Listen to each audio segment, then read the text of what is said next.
Do you think that your mental health has declined this year? Well, if you do, then you're not alone, according to a new Gallup poll. Today, I'm going to talk to you about one particular thing that you can do to improve your mental health. Hi, I'm Brad Kirko with Know the Hope, giving you hope to navigate this world which is riddled with despair.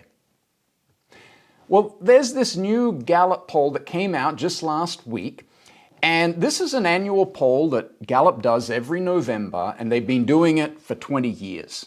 And they just released this new poll for 2020 with the headline, Americans' Mental Health Ratings Sink to New Low.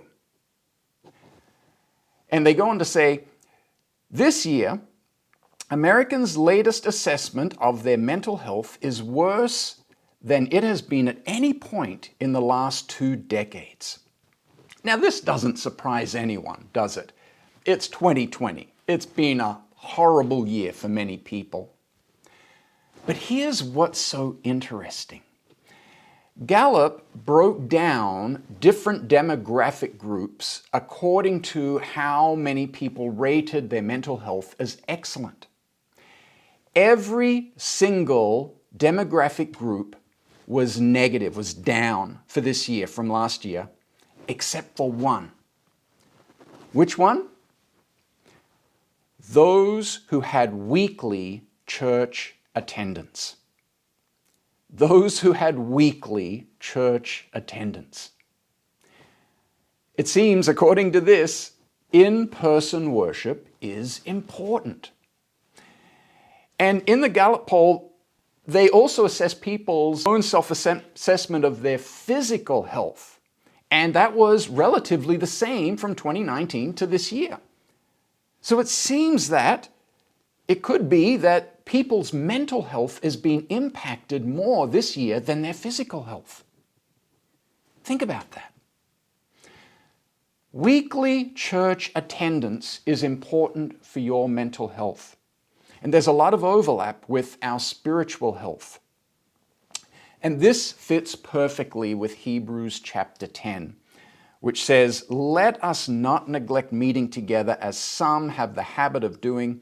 Rather, let us encourage each other, and all the more as you see the day approaching." At church, we gather round to listen to Jesus' word. And it is comforting and uplifting like nothing else.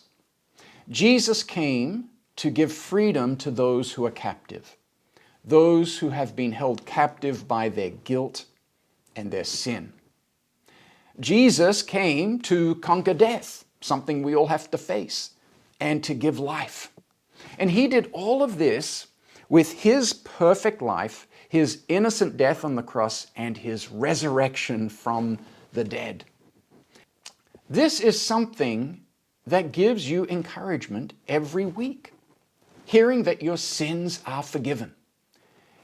Being reminded of your eternal heavenly home because of what Christ has done.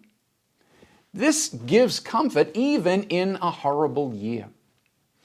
There's also something about gathering together, praising the Lord together, and encouraging each other, which is good for us. We need it. And so today, my encouragement for you, please consider your weekly church attendance. It's good for your mental health. Thanks for watching. The Lord be with you.